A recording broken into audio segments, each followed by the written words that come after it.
Welcome to MMA on the Rocks. My name is Bill Welker. You are listening to episode 291 of the podcast, unless you're joining live on Facebook, Twitter, or YouTube. Today's Sunday, September the 4th. We're one day removed from a historic event in MMA history, the first UFC event in the country of France, UFC Paris. It was an excellent night of fights. Obviously, a lot of history there. I can remember 10 years ago, maybe, them still talking about MMA being illegal in France. But before we get into any of that, in order to have these historic moments in MMA, we have to have people who are giving opportunities to fighters and even amateur fighters. So without any of that, moments like last night wouldn't be possible. So with that, let me introduce my guest today, former MMA fighter, owner and operator of Vigilant MMA, and one of the top promoters in the Tampa Bay area in the state of Florida. I'd say giving opportunities to young amateur fighters in all combat sports, not just MMA, but Muay Thai, boxing, San Shao, and maybe even some martial arts you've never heard of. Mr. Brandon Lee, how you doing, my friend? Doing well, man. Doing well. How you doing today, Bill? No complaints. No complaints. Just getting the podcasting out of the way before a day of like toddler birthday parties with my daughter and play dates and stuff like that. It's the duality of life. Yeah, man. You got to juggle both family and the business life. That's true. That's true. Um, so man, so many things to talk about, but let's give the listeners a little background on you. So you have a background in boxing, kickboxing, and MMA, and that kind of led you down a path, chosen or not, to where you are now as a promoter, matchmaker. Give me a little rundown of your history in the sport. Well, I mean, I got into boxing in college, actually, at the University of Florida. Go Gators. Big win yesterday. Yes, And, sir. about 25 years ago, 97, I started getting into some amateur level boxing. And after I left college, got into my professional career as a mortgage broker. I still stuck along with amateur boxing for a while, but then when my mortgage career started taking off, it just kind of fell off to the side. When we experienced that first big mortgage crash in 2006, and everything kind of dried up, I decided to revert back into my fighting career. At that point, I got into kickboxing, and under Rich Galicia here in Tampa at Fight Team LLC, he eventually coached me into becoming a national champion and a fighter of the year in the United States Kosu Federation. From there, I converted over into mixed martial arts, had a 2-1 record there, and shortly after my third MMA fight, unfortunately, I was in a car wreck that left me permanently paralyzed. I'm a C3, C4 incomplete quadriplegic, meaning that I'm technically paralyzed from the neck down. But God has blessed me beyond belief with enough mobility and grit and determination to fight my way through this. And I still have, it's been well over 11 years of dealing with this. And I've managed to found, create, and build Vigilant MMA off of that. I mean, it's such an incredible story that you were so young in your MMA career, and then you had this happen to you, and you decided to still be involved in the sport and give opportunities to other fighters. Like I think that's so awesome, especially the amateur fighters. But talking timeline, how long was it until from the time of the accident till you were able to get a little bit of mobility back? Man, it was scary. It was scary, Bill. It was about 18 months before I really started seeing anything. My entire body from the neck down did not work. They told me that that's how it was going to, the doctor said after about 6 months, this is where you're going to be for the rest of your life. You're going to have a straw in your mouth. You're going to be in a motorized wheelchair. People are going to feed you, bathe you, dress you, wipe your butt for the rest of your life. And you're just going to need to get used to it and learn limited mobility. And I looked at him and said, no, I will not accept that. I will not deal with that.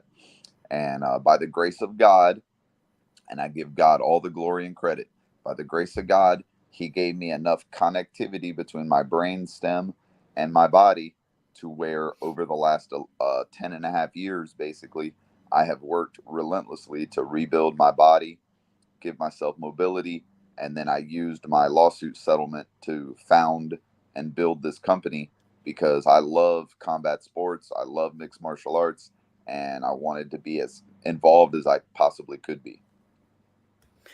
That's awesome, man. And I can't reiterate enough how cool it is that you took such a negative situation and not only overcame it, but used the result of that situation to benefit others and give other people opportunities. And I definitely see the passion. I've been to several of the Vigilant shows. I see how involved you are, top to bottom. I can't imagine how stressful it is uh, managing a promotion. I've done a little bit of event planning and kind of dabbled in things here and there, and I've seen some of the back end of promotions and how they work, but just the logistics alone, the number of people you need to rely on, and getting a venue, and contacting fighters, and dealing with the coaches, and dealing with even young fighters with no experience, I imagine, or can be bits of divas. Talk me through a little bit of the process of putting on a promotion like this. Well, I mean, it's been kind of trial by fire. I'm not going to lie. In the beginning, all the other promoters, I shouldn't say all the other promoters, but the majority of the other promoters did not want to see Combat Quest make it. So they did everything they could to defame us, defame me, attack my credibility, attack my ability to put the shows on. Unfortunately, our fourth event, Combat Quest 4, got canceled the day of the show. Now, this was April 20th, 2019. Well over 3 years later, and still some people will bring that up as a reason to, oh, you don't want to mess with Combat Quest. They canceled one of their shows. Well, 1 out of 22, I don't think is a very bad ratio. But it's very involved, man. There's so much on the backside of this that no one ever knows about. There's always problems with your ambulance service, with the insurance. People change their demands. Fighters pull out last second. Fighters make up stories that they can't train. And then I see the next week after the event back at the gym training, There's a whole lot that goes on behind the scenes. It's so much more than just throwing up a cage and some chairs and putting people in there. Yeah, for sure. I mean, the stress of it is mind-boggling to me, like dealing with all these people. I mean, I deal with fighters in my own way, and the excuses like you're talking about. And it's weird, like in this day and age of social media, you can't really hide, you can't really lie, because somebody's going to have a camera on you, hitting the bag or sparring right after you say you're unable to train. Like it's just, or more times than that, it's probably the fighter themselves posting on their own social media after just saying they can't train. Yeah, man, it's crazy. But I've learned I have zero emotion, right? Like I'm ice in my veins when it comes to my business. People say very terrible things about me. I'm not going to say any names, but there's promoters that they refer to me as the crippled faggot in Tampa. Oh, like, I don't let that stuff faze me, bro. I stay in my lane. I worry about Vigilant. I worry about Combat Quest. I worry about helping as many fighters grow in the sport as possible. I see a lot of mismatches on other shows, and I really work hard every single event for make sure that every single fight on my card is a fair fight. Now, occasionally you will have someone drop out a couple of days before the event, and then I just have to take whatever I can get to fit to still put the fight on. But for the most part, I really work hard. I want to know your background. I want to know, did you wrestle in high school? I want to know, how long have you been at your current gym? Where were you at before that? I really look a lot deeper than just the record, because I got sandbagged a lot. I had 49 amateur fights between boxing, kickboxing, and MMA. And I lost 17 of those 49. I think I would have won a lot more of those had I known who and what I was facing, rather than being sandbagged into a matchup. So I look at everything from the fighter perspective. I don't look at money. I don't look at the pay-per-view draw. I look at the fighter's perspective, and so I do everything from that perspective. Yeah, and that's great. I imagine a lot of promoters don't come from being a fighter. So it's great that you have that experience, and I've witnessed it firsthand. I've seen the rapport that you have with these guys. I see you talking to them after their fights and telling them great job. You had 3 Fight of the Nights awarded at the last show, which I attended and was judging, had the honor of judging, which was a lot of fun. So yeah, I definitely see that you care about the fighters and you're giving them advice and things like that. So it's good that they have a promoter that's putting them in fair fights and actually cares about, seeing them succeed. What brought about doing like all the different combat sports on one card? So you have a cage set up and you'll have a boxing match and then kickboxing, Muay Thai, kids, MMA. You got all this stuff going on. How did that all get started? Well, when we did the very first show, Combat Quest #1, it was in a boxing ring, and it was amateur and professional. It was a pro-am, and it was on the pro side just boxing and MMA, and then on the amateur side it was strictly MMA. But when we went to the event and the way we built the event, I saw that there's, you have your boxing purists that will only come to see boxing. Nowadays you have mostly MMA fans of combat sports. They only want to watch MMA. But I feel like if you're going to be a good MMA fighter, you've got to have good boxing technique. You've got to have good kickboxing technique. You damn sure better be good with grappling, or you're going to get smothered and annihilated. Ask anybody that fought Khabib. So I like to try to, on the amateur level, get these guys as experienced as I possibly can. And I want them to have a number of boxing matches under their belt, a number of kickboxing matches under their belt, a number of MMA fights under their belt. Then when they go professional, a lot of times now people are crossing over. MMA fighters are crossing over to boxing. MMA fighters are crossing over to kickboxing and vice versa. So if you get an opportunity to make money, say you get a boxing debut, you might get 3 or 4 times more money guaranteed for a boxing debut on the pro side than you would MMA. So I would rather these guys have, even if it's just a handful of boxing bouts of experience under their belt when they turn pro. So when they go make that $1,000 real quick or that $1,500 real quick, they're not getting embarrassed. That's not the first time ever putting the gloves on and getting in there. You know what I mean? It's about experience and building that pedigree that's going to work better for them on the professional level. Yeah, and that's a smart approach, which a lot of fighters don't take, unfortunately. As a coach, I have a lot of people come in the gym and say, I want to do MMA. Like, all right, well, let's start you off. Let's do some jujitsu.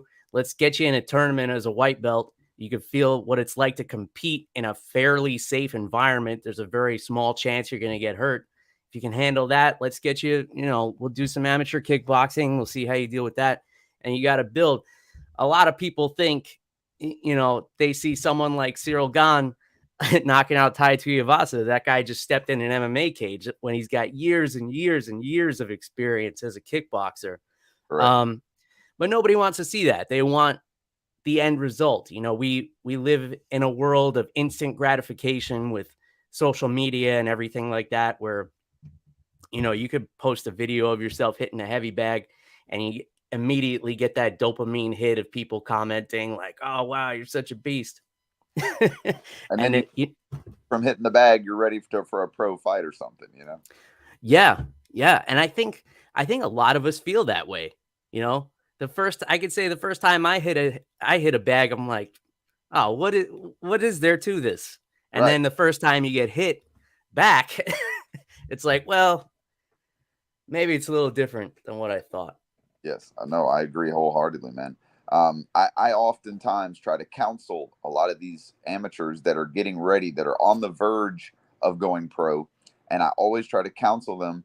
Okay, you've done 6 MMA fights. You're 4-2. That's great. Let's get some kickboxing in. Let's get some boxing in. Or if you're not going to do any of that, let's fly in. And I'm one of the only promoters in Florida that does this. Let's fly in a top tier amateur, somebody that's ranked in the top 10 regionally. Let's fly them in and you fight them. Now, win or lose, if you go 3 rounds with a top tier amateur, I feel like you're ready to make the jump. But if I fly in a top tier amateur and you get submitted 30 seconds into the first round, that's a pretty obvious sign that you're not quite ready for that jump yet. And recently, Tampa was given a very good dose of knowledge on this, and I hope that a lot of area fighters saw. There's a Def War fighter here in Tampa named Max Quinonez. Max Quinonez has, I believe, 12 or 13 amateur fights. He's like 8-4. He dealt with a knee injury that kept him out for about 18 months. But when he came back, most people with 10, 12 MMA fights would have went ahead and went pro. He didn't do that. He got another fight in up north against the champion. He lost, but he went all 3 rounds with a stud champion, and he made his pro debut just recently for CFFC here in Tampa at the Hard Rock, and dominated for 3 rounds a guy that was more experienced. I think that guy was like 3-0 or 3-1, and it was Max's debut. And Max literally dominated him. And the reason was all that amateur experience, all that growth that he made on the amateur level. It made it so much easier for him to transition. And these guys forget they do 3 3-minute rounds. Well, that's only 9 minutes. As soon as you make that jump to the pros, you're going to 3 5-minute rounds. So already you're almost doubling your time in the cage from to 15. And it's such a huge difference too. But sounds like that young man got some good advice and some great coaching as well.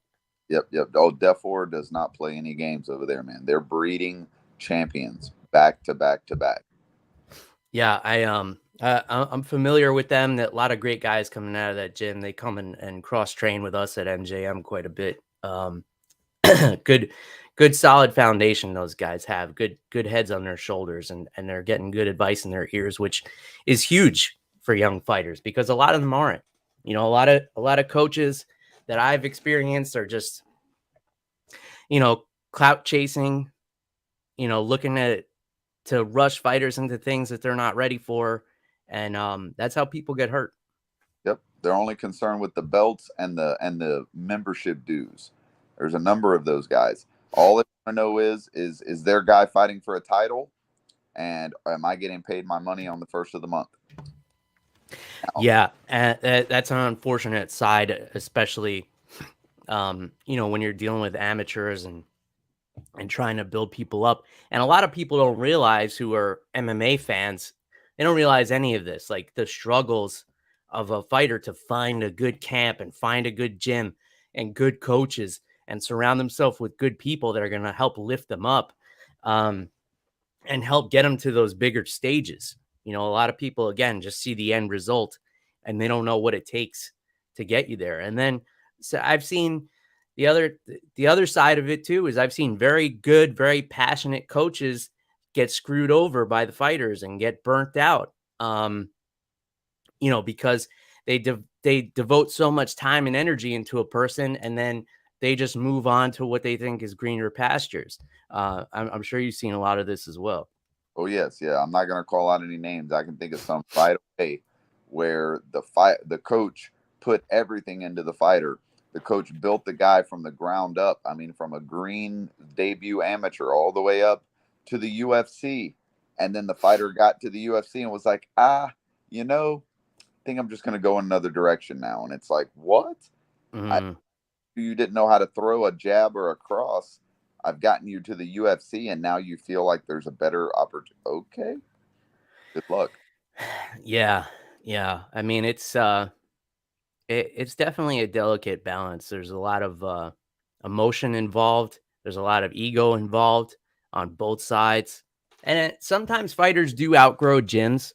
I've seen very few scenarios where fighters, have had to move on to other gyms just because they don't have the training partners or the resources, once they get to a certain level.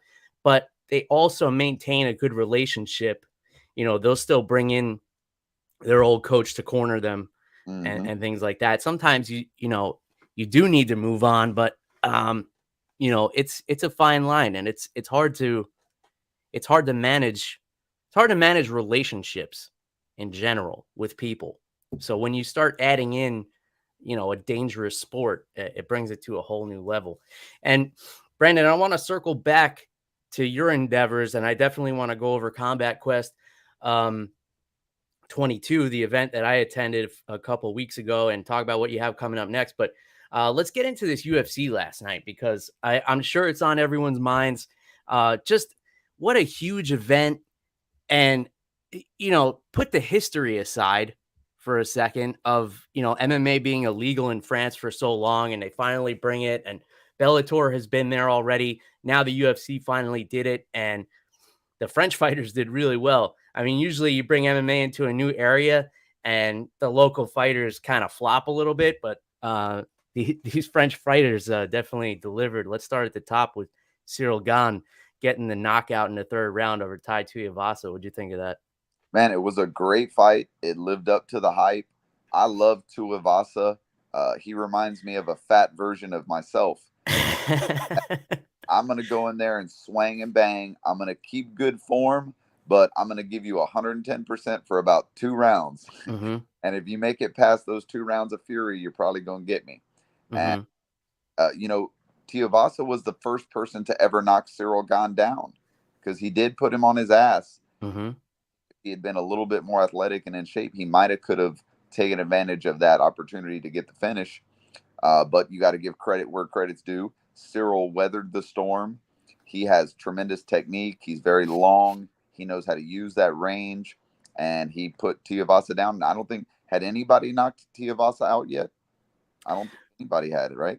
No, I don't believe he's been finished. I could pull it up real quick, but yeah, to your point, yeah, maybe if he were a little quicker, a little more athletic, he could have gotten there. Let's see. He was TKO'd by Junior Dos Santos in 2018. And he was submitted by Sergey Spivak. Yeah, but at the same time, like, sometimes there are guys like him who just like, they utilize that extra weight well. It's hard to explain, but they just, I don't know, maybe it gives them a little extra oomph behind their shots. I always think of like the Roy Nelson example. Yes. Maybe if Roy Nelson was in great shape, maybe he wouldn't hit as hard. Look at that elbow that Tuivasa landed on Derek Lewis. I mean, it didn't look that powerful. It didn't look that thunderous, but put the lights out. It's got a couple of shoeies behind it. What it has. Ew, God. Bro, I would eat sofa pizza before I would do a shoey, man.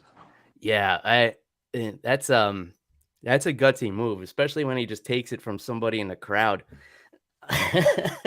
But when I broke down this fight last week, I saw it going one of two ways.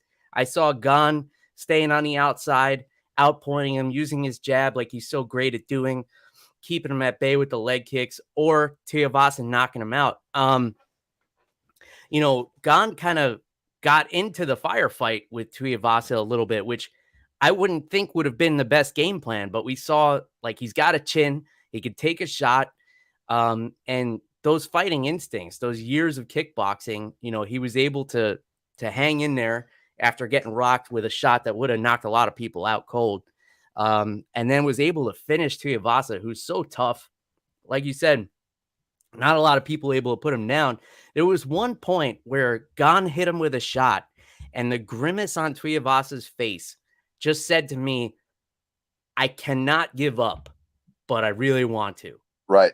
I think it was that overhand right that went through his face, and Gane's fist was like almost this far past his face.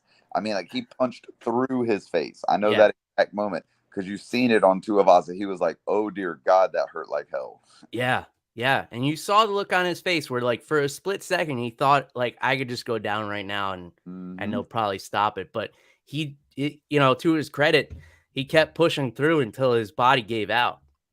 So that says something about a guy's toughness, because there are moments in every fight where, you know, guys throw in the towel without really throwing in the towel. I hear Chael Sonnen talk about this a lot. He's like, guys just give up the rear naked choke. And, it's such an easy choke to defend, but they're just looking for the way out. Yep. And, you could tell Tuivasa has that next level toughness where he's like, no, I'm going to keep going till the wheels fall off. And I have more respect for him now losing this fight than I did going into it. I agree wholeheartedly, man. I mean, he's already shown us that he's got the heart of a lion, but he also has, he has good composure. He kept fighting under pressure.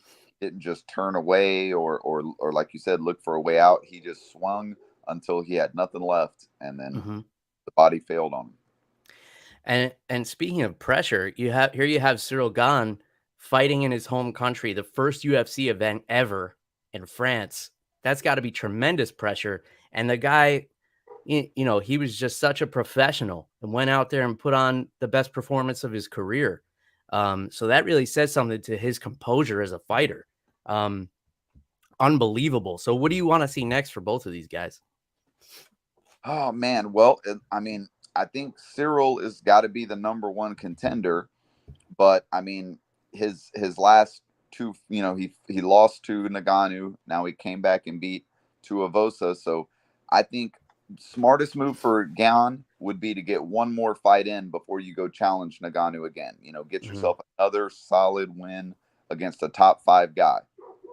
For Tuivasa, I think his chances of getting a title shot now probably a lot slimmer, but there's a lot of good opportunities for both those guys within the top 10 of the division. A lot of up and coming hungry guys that can put them to the test and prepare them to get back in there with the king. I would like to see Gane face either Jones or Stipe, to be honest. I think Gane manhandles John Jones myself. I'm in the minority on that, but I think he handles him. He's a big boy. Yeah, that's a lot of man to deal with. I know Jones has put on some weight, but yeah, that'll be tough. And before this fight, I would say that Ciryl Gane versus John Jones would be a hard sell. But after this performance, I think people would like to see that. And then we're assuming that Ngannou's going to stick around. It seems like he's riding out his contract after December 31st. He's free. Oh, really? I didn't know that. Yeah. I thought he had one more fight, so it's a timeline contract, not a fights contract. I didn't know that. And usually with the champions, they have a renewal clause, so you have to defend the title. But for some reason, he was able to get out of that, and now all he has to do is wait it out. And I guess he's using that as a bargaining chip. So it seems like they're going to do Stipe and John Jones for an interim title in December. Those are the rumblings I've been hearing. Yep, me too. If I'm managing Ciryl Gane, man, I'd hate to say this because it's probably the worst matchup for him in the division, but maybe try to get a fight with Curtis Blades. And I think that's a fun fight. And also try to get on the card with Stipe and Jones in case something happens with that. You can step right in for that interim title. I think that's a very interesting matchup, man. I think that's a dangerous fight for Gane, being that he's, sitting in that prime position to challenge for the title. That's a dangerous fight for him. But I mean, what fight isn't dangerous? If you're actually a martial artist, you're actually a combat athlete, then that when you get in that cage, even if you're a 10-1 favorite, the other guy can knock you out with one punch. Everybody has the same snooze button. It's right here on the jaw. And it doesn't take that much. Ask Kamaru Usman. If you drop your guard for 0.2 of a second with a minute to go in the 5th round after dominating 24 minutes. Yeah, shit happens. If I'm Curtis Blades, I'm screaming for this fight. Absolutely. Especially after seeing Francis Ngannou take Ciryl Gane down. Curtis Blades with probably the best wrestling credentials in the division. He's got to be shouting from the rooftops for this fight, especially knowing that the top 3 guys are all tied up because Ngannou's waiting out his contract. It looks like it's going to be Stipe and Jones. You got to keep busy. Tuivasa just lost, so you don't want that fight. Aspinall is hurt. If I'm Curtis Blades, I want this fight. If I'm Ciryl Gane, I don't want that fight, but I'm taking it because there's nothing else on the horizon. There's no other top guy available. Yeah. I agree with you. It's dangerous, but at the same time, it's something you got to do if you want to be the guy at the top, waiting to see how the cookie crumbles. See what happens with Ngannou, see what happens with Stipe and Jones, and ready to insert yourself wherever you can. Absolutely. And speaking of inserting themselves, let's talk about your boy Bobby Knuckles here in a co-main event. He just dismantled Marvin Vettori. This is way more one-sided than I anticipated. From a guy who, like, some people were like, well, he's never going to beat the champ, so maybe he's not motivated anymore. Robert Whittaker reminded everybody why he's at the top of the heap. So give me your thoughts on this fight. Man, well, Martin Vettori surprised me. He's usually one of the, I'm not trying to knock the guy, but he's more of a lay and pray. He's a guy that's going to take you down, smother you, and try to work his angle into a finish. But he was pressing forward throughout the fight. All 3 rounds, I feel like he lost. It appeared that way on the judges' scorecards. I think one judge gave him 1 round. Yeah, I don't know what they were looking at. Me neither, because Whittaker dominated all 3 rounds. But through the domination, it was Vettori who was pushing forward the entire fight, which I had never seen him do before. So I felt like that was a great test for Whittaker. I felt like, Vettori, even though he got smashed, he made a lot of progress. He looked a lot better in his stand-up. He was a lot more aggressive. He used cage control. But we got reminded once again that the number 2 middleweight on the planet, without any hesitation, is Robert Whittaker. Now that may change if Pereira pulls off the upset and takes Adesanya out. Now you've got to shake things up there. But I don't think, there's nobody else really waiting in the wings at middleweight outside of those 3 that can compete with any of those 3, I think. Yeah. I mean, if you're Robert Whittaker, you got to be hoping that Adesanya gets demolished to the point where it's like not even deserving of a rematch, so he can get in there with some fresh blood and get a chance at getting his title back. But it was the speed, the timing, and the precision of Robert Whittaker. And I was so happy to see this performance because just 2 weeks ago, my level 1 Muay Thai students, I was going over the jab out, jab, jab into the pocket, dart right back out, and then right back in. And that was Whittaker all night. And he showed how effective it could be against somebody who's bigger, probably stronger. He was using that speed, and he was lightning quick in and out of the pocket. And that's really what was giving him success there. And he hit that nice double leg on Vettori right at the end just to let him know, like, hey, I got this too. Yep. I can take you down if I want to. That's what I like about Whittaker is he doesn't look to just beat guys. He likes to show little moments where I'm better than you everywhere. Yep. And, he was able to shut down Vettori's game. And you could see it wasn't like, I wouldn't even say it was an off night for Vettori. Like he just couldn't pull the trigger. He was just so stifled. Like every time he moved forward, he was getting in the face, but hitting the face. But to his credit, he kept moving forward, like you said. Yeah. And he took some big shots, man. Those head kicks, those are putting down a lot of middleweights and maybe some light heavyweights. For sure, man. And Whittaker was lightning fast with him too. Yeah. I think Whittaker showed us or reminded us that the jab is the most underappreciated strike in combat sports. If you force a guy to deal with your jab, because over the course of the fight, Vettori had to switch up everything he was doing to deal with that lightning quick jab. And when you force your opponent to deal with the lightning quick jab, what happens? Everything else opens up. And he was able to showcase that for us, with Martin Vettori, with just that stifling jab, which opened up all the other attacks. Yeah, GSP made a career out of it.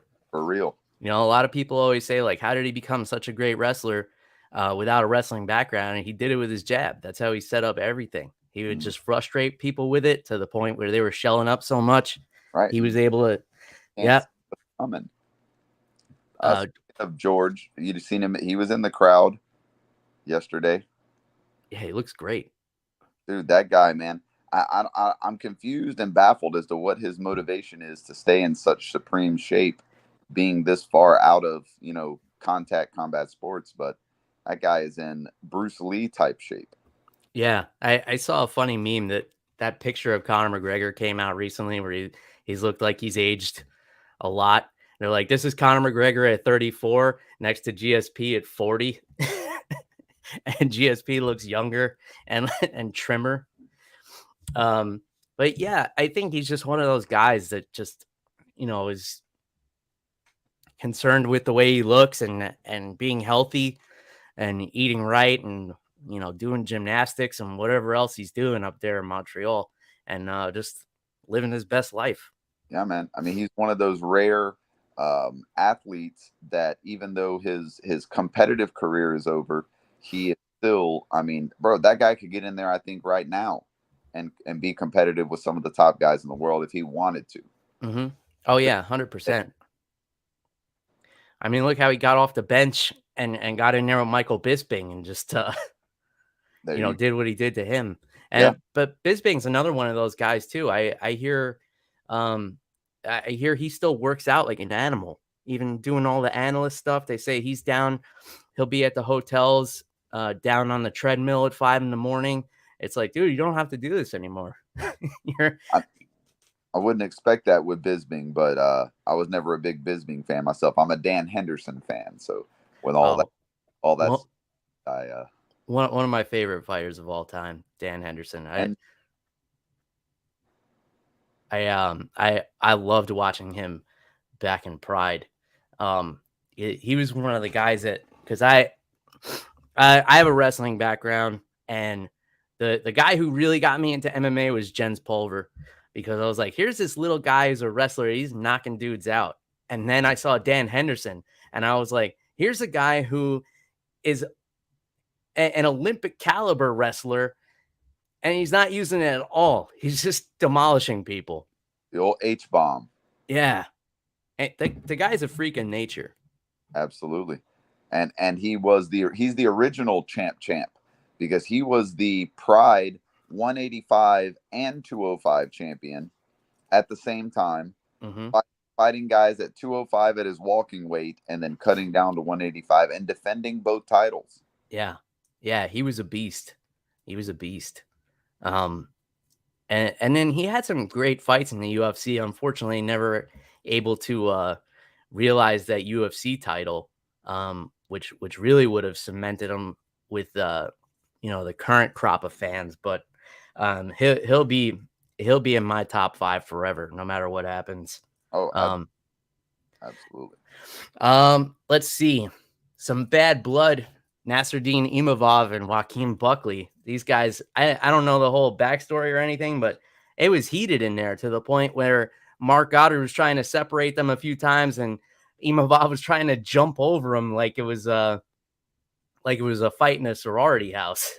Dude, I don't know. I have no idea what the backstory was on that, but you could just see at the day before the media day and then the face-offs, like they really, truly wanted to get at each other. Like that was. And that's good for the sport. I mean, you don't want to have that on every fight on the card, because if there's that much animus going on, you might have another Conor McGregor dolly tossing shenanigans, which messes everything up. But you always want to have on every card or every so often that fight with the bad blood, because that's what's going to draw even more people to want to see it and want to see the outcome. Yeah, you got to have a little bit of heat.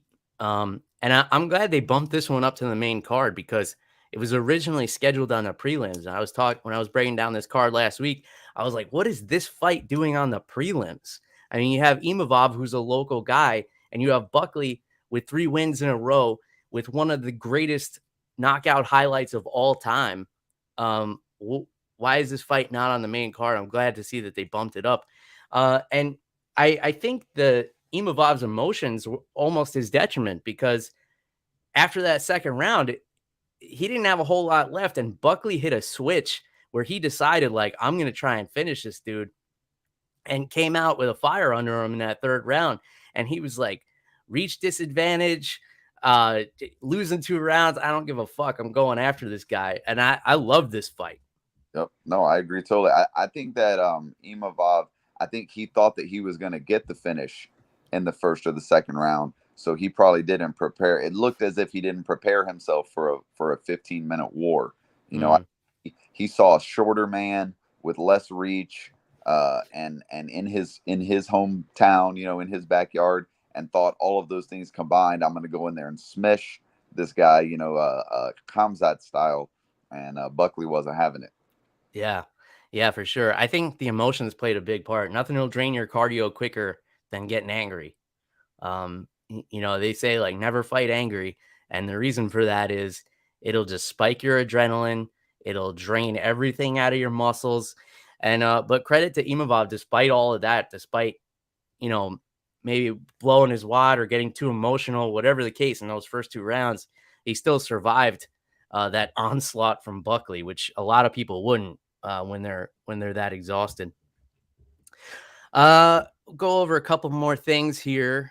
I'll jump around a little bit, but keeping it linear for now. Roman Kopylov, it seemed like he was losing the fight to Alessio de Chirico. Good back and forth fight, and then Kopylov seemed like came out of nowhere with this knockout, because it looked like de Chirico was starting to run away with it, and then, you know, hey, anything could happen in this sport. He goes back to what I was saying earlier, you know, that these guys know, you know, you're getting in there with someone who is battle tested, who, if you're on the UFC, they're training full time. They're coming to kill. And if you let your guard down for 0.2 of a second, you're going to get caught. And you better stay on your A+ game from bell to bell, with no matter who it is in there. You know, no matter who the opponent is, no matter what the track record is, no matter what the last 3 fights look like, no matter who their coach is, you got to be ready for, you know, to die on your shield, really. Absolutely. And if you're getting in there with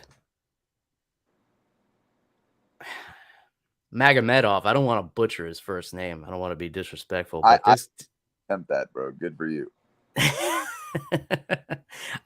So 19-second TKO over a tough guy in Dustin Stoltzfus.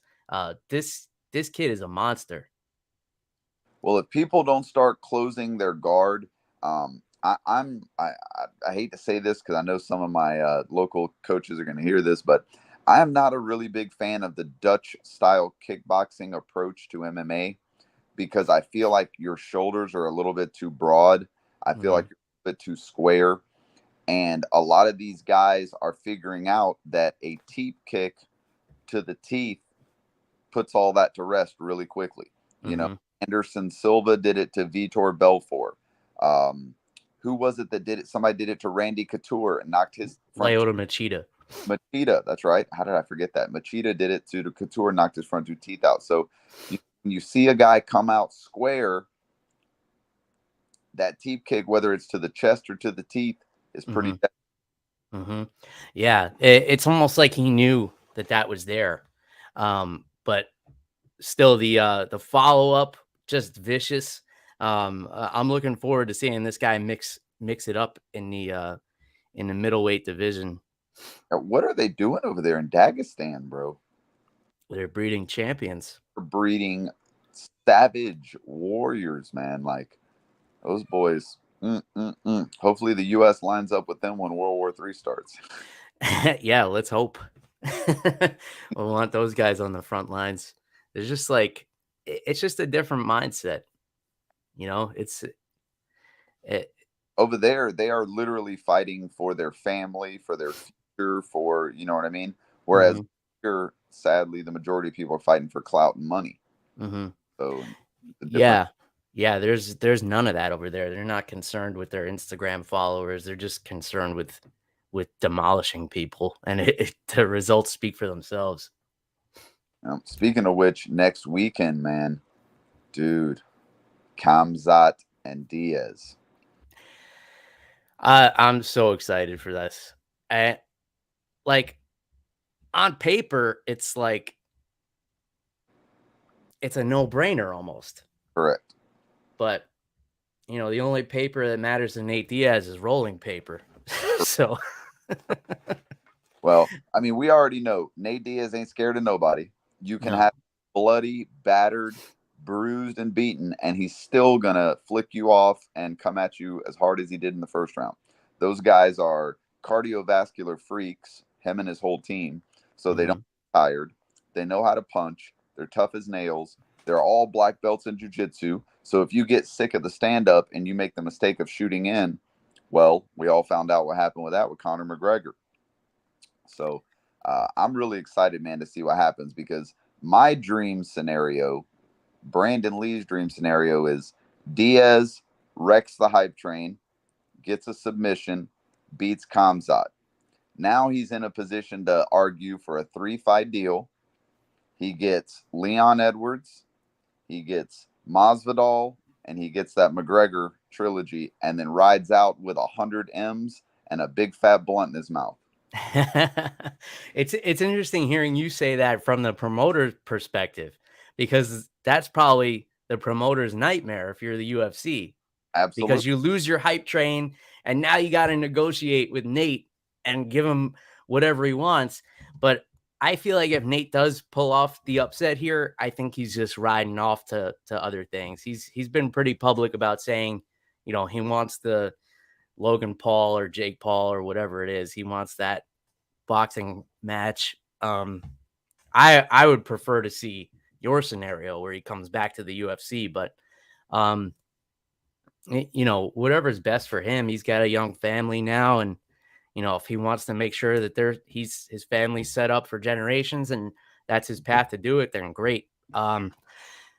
As far as the actual fight, though, I mean, we know Chimaev has power, and we know he's got nasty wrestling, but Nate Diaz is so good off his back. You think the game plan is to stand with him and try and box with him, or does he take him down and try and beat him up?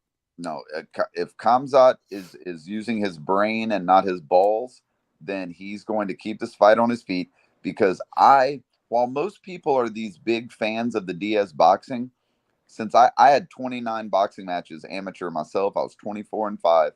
I'm not scared of their boxing. I've never really been a big fan of their boxing. They use what's the word I'm looking for here? They use just a lot of swarming swinging. They're looking for the number of swings and the number of strikes more than the power. I think that Khamzat is more of a power guy and a technique guy. So if he's smart, he's going to try to outstrike Diaz, because we all know you can be on top of Diaz in his guard, slamming him with elbows to the face, and then he'll hit you a triangle choke on you, and the fight's over while he's flicking off the camera. Right. The only reason I would think that he would take it to the ground is because he just fought Gilbert Burns and survived on the ground with him there. But Gilbert Burns, as great as he is at jiu-jitsu, and I have so much respect for his jiu-jitsu, like as a bottom guy, it's a different world than, the long limbs of a Diaz. So that's the only reason, if he has that confidence from that fight, that he might take it to the ground. Let's see. We got some other fun fights. I'll read off a couple of them and tell me what sticks out to you. We got Jingliang Li and Tony Ferguson, Kevin Holland and Daniel Rodriguez. We got Johnny Walker and Ion Cutelaba, Hakeem Dawodu and Julian Erosa. What are you liking so far? So, I mean, any fight that Tony Ferguson is in, I'm a fan of. And I think that was very well matched up. Whoever did that over there, Sean Shelby, or I'm trying to think of the other guy's name. Whoever did that was a really smart matchup, because Ferguson needs a win. You know what I mean? Ferguson needs that bounce back W to keep his legacy intact, to keep his, himself moving in the right direction. And I feel like Ling is in the same position. He's been dominated, I think, 2 out of his last 3. So both those guys are going in there with a statement to make. I think that was a brilliant matchup. Yeah, I agree. Yeah, this is like both guys are in a must-win situation here. I think Kevin Holland and Daniel Rodriguez is going to be a really fun fight. 2 guys that like to stand and bang, but they're both excellent grapplers. That could be a fun matchup. I think, and now if Kevin Holland will walk out in a Batman costume, then I'll really start to be a fan. I don't know how right? he finds himself in the right place at the right time all the time, but God. Dude's just fighting crime in between cage fights. Unbelievable.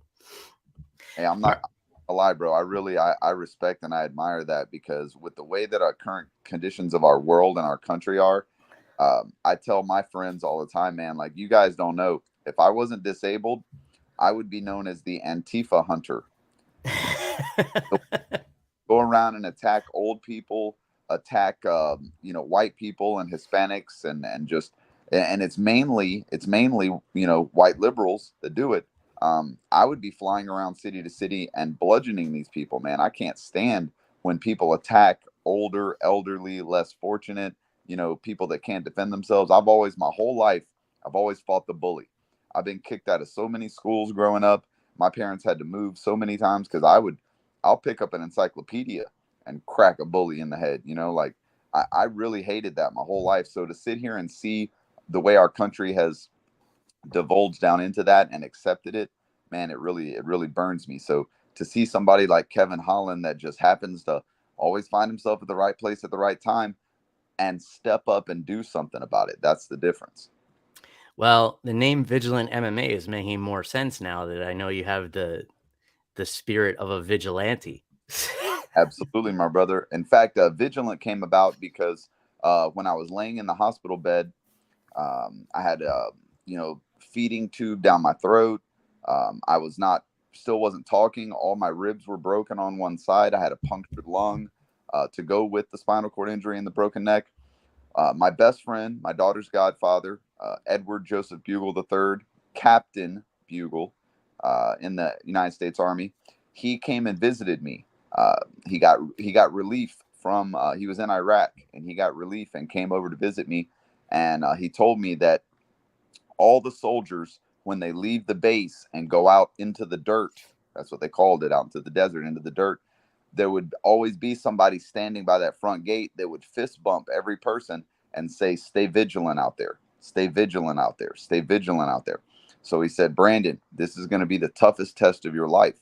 If you're ever going to come back from this, you're going to have to stay vigilant 100% of the time. You've got to be on the ball, looking straight forward, watching your 20, being the epitome of vigilance."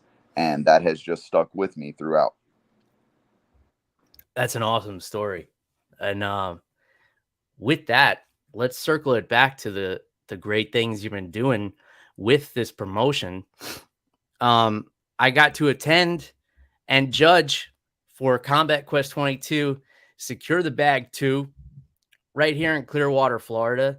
And it was such a fun event. It was, it had everything you can want from a local show or from even watching at home, which, how can people check out Vigilant MMA for these future events? Sure, man. So right at the top of our website, vigilantmma.com, you just go to the website, and the newest flyer is always right at the top of the page. Right underneath that is where you can purchase tickets or pay-per-view. And we've got different options for people. I'm trying to build off of the website and have members. And we're going to start adding more private content, exclusive content, fighter interviews, things like this with MMA on the Rocks. Try to build the website library beyond just the fighting, because for a lot of these guys, there's so much more to it. There's a backstories for a lot of these guys. There's obstacles that they have to overcome. And I want to make sure to highlight these things and bring them to people's attention, because there's so much more to this than just getting in a cage and swinging around, especially on the amateur level. These guys have to juggle work, responsibilities, home life, gym and training, and then whatever personal life they may or may not have. Mm-hmm. A lot to juggle there, and we want to make sure to highlight these guys and put them in the forefront of everything. Yeah, and that's a great thing that you're doing. You know, a lot of promotions, they just need bodies and they'll pair people up with whomever. So it's great that you're actually highlighting the stories and the backstories. I know there were a lot of emotional backstories from Combat Quest 22. I went into it not because I was judging. I didn't look at the card ahead of time until I got to the venue. I didn't know anything about the fighters. I didn't want to know. And going in with that blank slate, it was such a great card. I mean, I showed you at the end of the night, I had blood all over my scorecard. Like how how could you have more fun than that?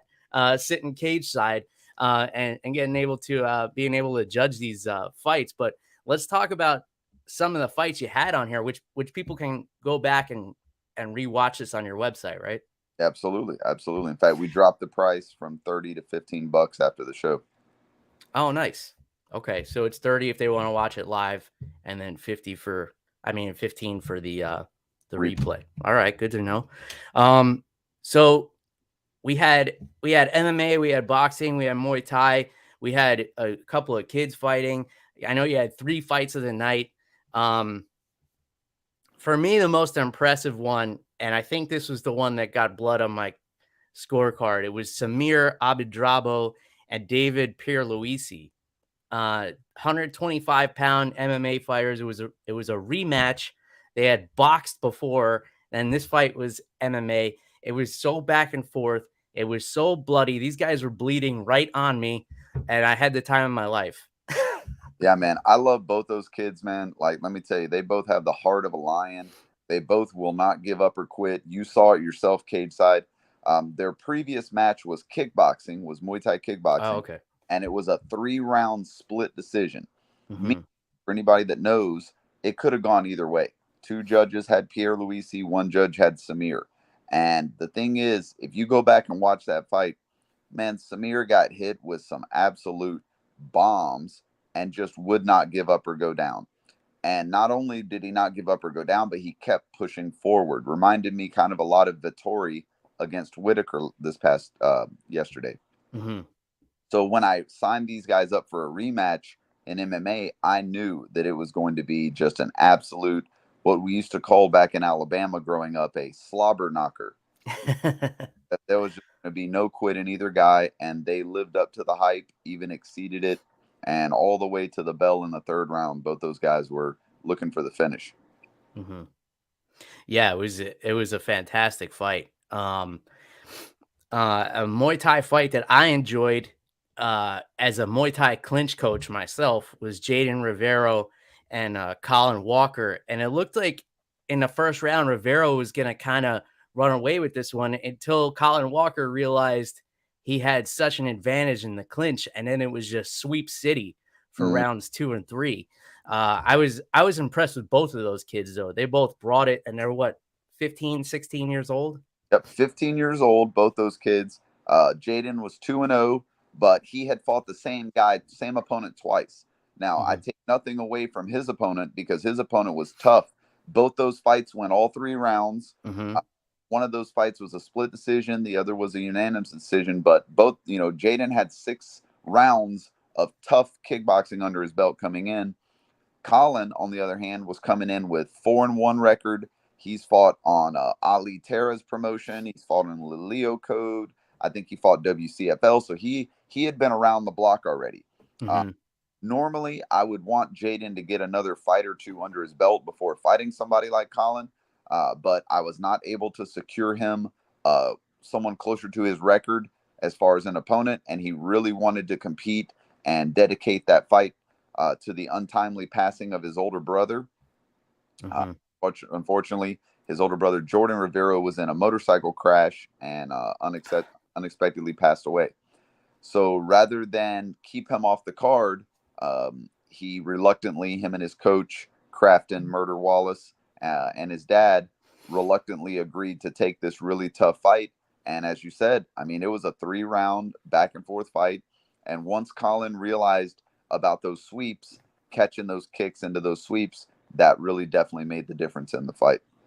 Yeah, absolutely. And it's such a terrible tragedy. I mean, the loss of a sibling is just so heartbreaking. But the fact that he still wanted to get in there and compete and dedicate it to his brother is awesome. And he looked good. If it had been an at range kickboxing fight, I think, Jourdain probably could have ran away with it. But the adjustment after the first round from Colin, when he realized once he got his hands on him, he could put him down at will, basically, was kind of a game changer. That was a really exciting fight for me. Don't discount the fact either that even though Jourdain was taking those lumps, he kept going. He kept trying the high style kicks. Mm-hmm. He was trying to push forward. He did not abandon his game plan. He didn't give up. He didn't look for a way out. He fought. Yeah. He fought very, very valiantly all 3 rounds. Absolutely. Yeah, you could tell he wanted it. The last fight I want to talk about, because it looks like you've got this guy fighting on your upcoming card as well. Marquez Forrest defeated Nick Weaver, 170 pounds MMA. This dude is a beast. I could see why you're going back to the well with him again. And you're telling me in his next fight, he's dropping down to 155 pounds. If he says he could do it, great. But as an outsider looking at the guy, the way he's built, I'm like, man, is he going to cut a leg off? What's he going to do? Yeah, I don't know. As the promoter and matchmaker, I'm going to try to stay out of that. I'm not going to ask very many questions. Sure. He and his coach are supremely confident that that's going to be his weight class on the professional level. And I think it's very intelligent of them. I always advise people, if you're going to drop a weight class when you jump up to the pros, you better get 1 or 2 in against some top tier competition at that weight class. Because if you're getting used to fighting at 170, and then when you go pro, you try to drop to 155, that's a 15-pound difference on your body. And the style of the fighters, the style of the fighting does change from one weight class to another. Mm-hmm. So you're going to have faster people at 155 than at 170. You're going to have guys that are probably historically more of a grapplers at 155 than 170. So there's a lot of adjustments that you're going to have to make. So luckily, when his coach told me that, she and I spoke back and forth on it at great length and decided let's get a good, hard, firm test in there. And we're going to bring him in against Dakota Cutthroat Trice out of Hellman's MMA, who is currently 5-1 and just won the Rise FC lightweight title against an undefeated fighter. Okay. So, yeah, this is and he's going against another undefeated fighter and Marquez. So this is going to be a fun main event. You're going back to Tampa for this one, yeah? Yeah, man. We're going to be at the Tampa Gold Club. That's an adult establishment over there, Gentleman's Club over on Adamo. Now, just so everybody knows, it's 18 and up to get in, but there was not going to be any adult entertainment going on. We're in the facility for the day. Now, as soon as it's going to be in the daytime, we're going to start the fights at noon. We're going to be done by about 4 p.m., and that way they can still do their night shift there at the Gentleman's Club. But for the event, it's going to be 18 and up, but there's not going to be any, risque ladies running around, any pole dancing or any of that. Not during the show. Now, the after party is a different story. All right. Okay. I see how you're selling tickets here. I'm not opposed to it. It's a great strategy. What else you got on this card? I got to wrap up in a couple of minutes here, but just to make sure people tune in, what are we looking at on this card here? October 22nd. We got a killer kickboxing match. We're going to have Devin Flores out of Def War. He's 1-0. He's going to fight David Pierre Luisi out of, we're going to leave that. I won't say where, but fighting David Pierre Luisi, who's 1-1 kickboxing, 1-0 MMA. That's going to be an absolute war. We got Argenis Castro, who lost his 135 title on the last event in the co-main event. That was one of the fights of the night. Argenis fought back, man. He definitely lost the first round, most likely 10-8 if you think about the spinning back fist knockdown. But he came back and fought like a beast, man, for the next 2 rounds and lost a split decision. So he'll be back on the card. Keith Hart, who got an award from Vigilant for being the first ever competitor to do all 5 styles of combat. He has for us in boxing, kickboxing, MMA, combat jiu-jitsu, and Brazilian jiu-jitsu. He's going to do a Muay Thai kickboxing match as well. And we're bringing in former bantamweight MMA champion Jake Spray. He's going to do a combat jiu-jitsu match as well. So we're going to have some really, really good fights on there. I've got a couple more fights to announce and finish locking in as well. Shout out to Jake Spray.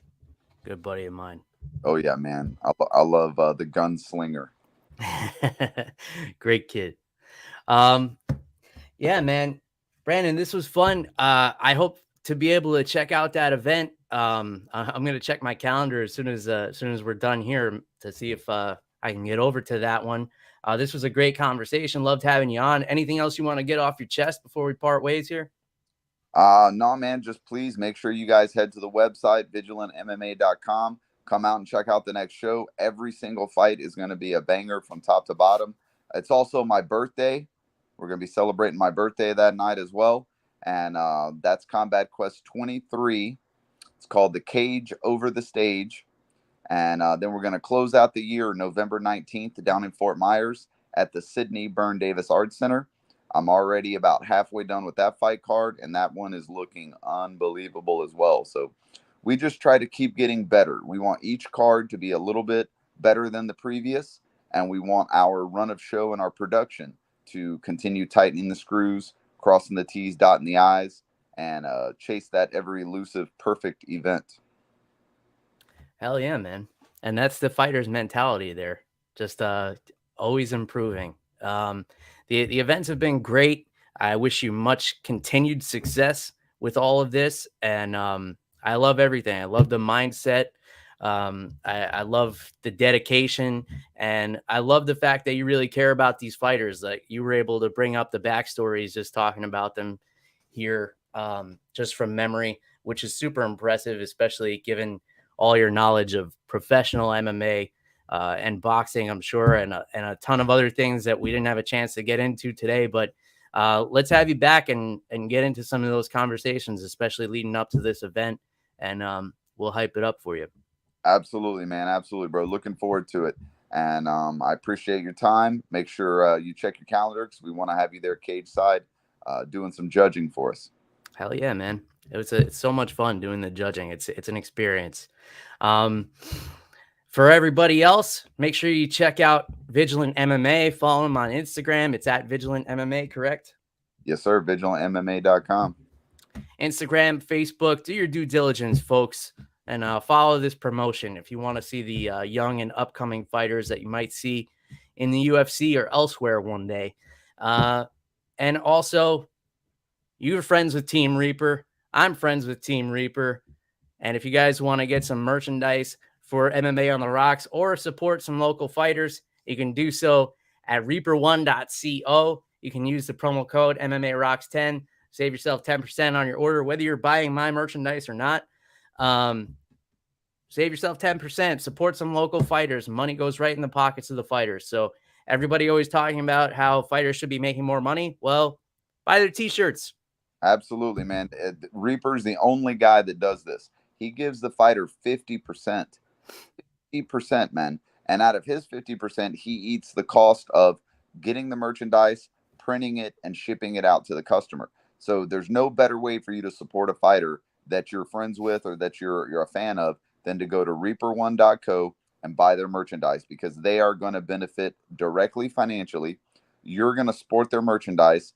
Other people are going to see that and hopefully support them as well. So if you truly are a supporter of a fighter here locally, Marquez, Argenis, David Pierluisi, Keith Hart, Devin Flores, any number of these guys, Jake Spray, I mean, there's champions up and down the board. Mm-hmm. Go buy their gear and support them, and you're going to be helping them financially, and you're going to be helping build their brand. Team Reaper and Vigilant MMA quietly taking over the state of Florida, or not so quietly. All right, that's all we got for this week. Until next time, cheers, everybody. Goodbye.